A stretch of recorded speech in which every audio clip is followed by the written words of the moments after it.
Guys welcome back to my YouTube channel. आज मैं genius martial artist who remembers everything के episode 14 के साथ हाजिर हूँ। इस एपिसोड की स्टार्टिंग में हमें वांग क्लैन का विलेज दिखाया जाता है, जिधर एक बंदा कुछ देखते हुए शॉक होते हुए बोलता है, ओह तो ये है वांग क्लैन का मैनर। फिर हमें वांग मैनर का एस्टेट दिखाया जाता है। फिर दूसरा बंदा बोल रहा होता है, वो लोग कहते हैं कि जो इस दुनिया में टॉप 3 मशीन क्लैन्स है उनमें से एक वांग फैमिली भी आता है, और देखने से ऐसा लगता है कि इसमें कोई शक की बात नहीं है। और मैंने सुना है कि इनकी एकलौती डॉटर बहुत ज़्यादा सुंदर है और सही में इन लोग के पास सब कुछ है। चलो, जबकि हम इस चीज़ के बारे में बात करें तो लोग कहते हैं कि वो बहुत स्टर्निंग है, पर स्ट्रेंज बात यह है कि आज तक किसी ने उसे देखा नहीं है। फिर हम देखते हैं वांग मैनर में कोई चल के जा रहा होता है। फिर हम देखते हैं वो बंदा किसी रूम के बाहर आ गया होता है। फिर हम देखते हैं कि वो बंदा दरवाजा खोलने जा रहा होता है। उसके बाद वो दरवाजा खोलता है और बोलता है, सो तुम्हारे फादर वापस तुमसे मिलने आ गए। फिर हमें पता चलता है कि ये वांग क्लैन का हेड होता है, वांग ग्यूमसान। फिर हम वो रूम के अंदर का सीन देखते हैं जिधर सब कुछ जमा होता है। उधर खाने की चीज से लेके टॉयज तक पूरे जमे होते हैं। और उस रूम के बीच में हम एक लड़की को देखते हैं जो बैठी होती है और वो बोलती है, फादर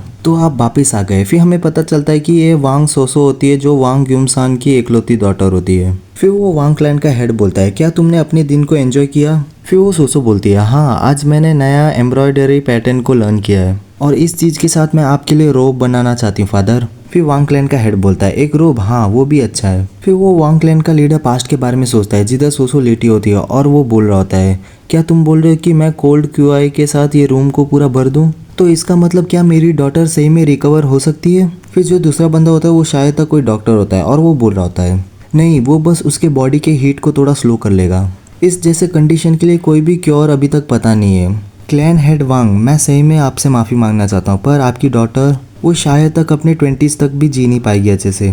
फिर हम प्रेजेंट में आ जाते हैं जिधर सोसो स्माइल कर रही होती है। उसके बाद उसका फादर बोलता है, सोसो क्या तुम्हें कुछ चाहिए? ऑलमोस्ट तुम्हारा बर्थडे आने वाला है। फिर सोसो बोलती है, हेयर पिन, क्लोथ्स, ऑर्नामेंट, आपने मेरे को सब कुछ दे दिया जो मेरे को चाहिए। तभी भी अगर आप उसके बिना भी कुछ और मेरे को दे सकते हो तो मैं मार्केट को देखना चाहूँगी। और ये सुन के उसका फादर थोड़ा शॉक होता है। उसके बाद वो सोसो बोलती है, मेरे रूम को एकदम कोल्ड क्यूआई के साथ सील्ड होना चाहिए, इसके वजह से सारे विंडोज़ बंद है। कभी कभी मैं बस ये देखना चाहती हूँ कि बाहर का दुनिया कैसे दिखता है, पर मुझे पता है कि ये मेरा बहुत बड़ा सेल्फिश विश है। फिर वो वांग क्लैन का हेड पहले शांत होता है। उसके बाद वो बोल रहा होता है, मैं तो ये तुम्हें बाद में बोलने का प्लान कर रहा था। मैं एक्चुअली तुम्हारे लिए एक कैरेज को प्रिपेयर कर रहा हूँ। ये थोड़ा टाइम लग रहा है क्योंकि मेरे को एक सिस्टम को डिज़ाइन करना होगा जिधर तुम्हारे रूम जैसे वो कैरेज में भी ठंडा रहे, पर एक बार वो फिनिश हो जाएगा तो उसके बाद तुम बाहर कभी भी जा सकती हो। फिर सोसो उसके फादर को हक करती है। उसके बाद बोलती है, really thank you so much father, ये सही में जो भी मेरे को गिफ्ट मिला है उससे ज़्यादा ये बेस्ट गिफ्ट है। फिर सोसो का फादर उसे हक करते हुए बोलता है, जब तक मैं तुम्हें क्योर कर सकता हूँ भले मेरे लिए माउंटेन ऑफ गोल्ड कुछ नहीं है। उसके बाद हम देखते हैं कि शाम से रात हो गया होता है। फिर हम देखते हैं सोसो के रूम में उसके फादर खड़े होते हैं और वो एक लेटर पढ़ रहे होते हैं। फिर वो बोलते हैं, वो लोग मेरी बेटी को ले गए? तुम लोग हो कौन और तुम्हारी हिम्मत कैसी हुई? फिर वो सारे गार्ड्स को बुला लेता है। उसके बाद बोलता है, जल्दी से वो कमीनों को मेरे सामने लेकर आओ। मैं अपने वांग फैमिली के नाम में कसम खाता हूँ, जो भी मेरी बेटी को बचाएगा मैं उसे अच्छा खासा रिवॉर्ड दूंगा। मैं कोई भी प्राइस को पे करूंगा, तो जल्दी करो और सोसो को ढूंढो। फिर हम देखते हैं कि पूरे विलेज में वो पोस्टर लगा दिया होता है और हमारा मेन कैरेक्टर भी उसे देख रहा होता है। फिर हमारा मेन कैरेक्टर बोलता है, ये चालू हो गया। फिर हम देखते हैं वो फॉरेस्ट के बीच से कोई फुल स्पीड में जा रहा होता है और हम देखते हैं वो हमारा मेन कैरेक्टर होता है। फिर हमारा मेन कैरेक्टर अपने मन में बोलता है, एक रिक्वेस्ट जो सपोर्ट के डिस्गाइज में है, जो हमें अजुरा ड्रैगन मर्चेंट गिल्ड से मिल रहा है। और गाइस ये शायद से गिलियोंग मर्चेंट गिल्ड की बात कर रहा है, या मान लो ये कोई लेन देन हो रहा है और बस एक बार उन लोग को जो चाहिए वो मिल गया तो जो ये लेन देन है वो नेचुरली ख़त्म हो जाएगा। हमारे ताई सेट को एक जेन्युइन सपोर्ट चाहिए। एक एग्जाम्पल के रूप में जेन्युइन का मतलब कोई ग्रेटिट्यूड से, और कुछ इतना बड़ा करके दिखाना है कि अगर हम अजुरा ड्रैगन मर्चेंट गिल्ड को बाद में डिस्ट्रॉय भी कर दे तो ये कुछ रिग्रेट कॉज नहीं करेगा। और उसके साथ हमें कुछ बड़ा करना होगा जो हमारी ये घटिया फाइनेंशियल कंडीशन को सॉल्व कर ले। अगर ऐसा है तो प्रिंस आ रहा है व्हाइट हाउस में अपने एंट्रेंस के लिए।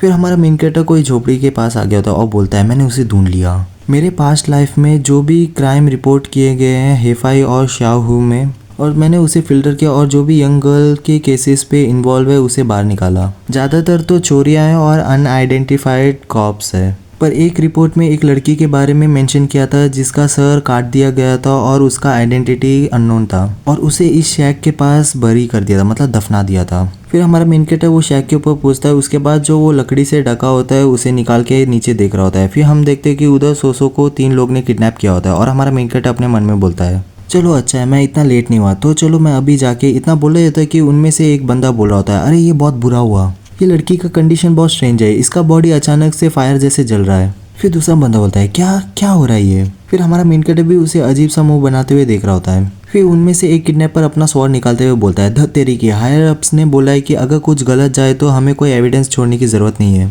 तो चलो हमारे पास कोई चॉइस है नहीं। फिर वो बंदा उसके ऊपर अटैक करने जाते हुए बोल रहा होता है, हमें इसे मारना होगा और उसके बॉडी को दफनाना होगा। और हम देखते हैं कि हमारा मेन कैरेक्टर उसके पीछे से अटैक करने आ रहा होता है। फिर हमारा मेन कैरेक्टर उस बंदे के पीठ पे अपने स्वॉर्ड से अटैक करता है। फिर वो दो बंदे उसे देखते हैं और बोलते हैं, कौन हो तुम, और वो लोग अपना स्वॉर्ड निकाल लेते हैं। उसके बाद हम देखते हैं कि हमारा मेन कैरेक्टर पलक झपकते ही उन दोनों को भी मार देता है। फिर हम देखते हैं कि सोसो अपना एक आँख खोलते हुए देख रही होती है और बोलती है, ये पर्सन तो। फिर अगले सीन में हम देखते हैं कि सोसो को जिस रस्सी से बांधा होता है हमारा मेन कैरेक्टर उसे काट देता है और बोलता है, इसका पूरा बॉडी तो आग जैसे जल रहा है और ये नहीं लगता कि इसे कोई सर्दी हुआ है। फिर सोसो अपना आँख खोलती है और हमारा मेन कैरेक्टर बोलता है, ओह तो तुम जागी हुई हो। फिर सोसो बोलती है, तुम कौन हो। फिर हमारा मेन कैरेक्टर बोलता है, मैं हूँ जिन सुहान, ताई सेक्ट का।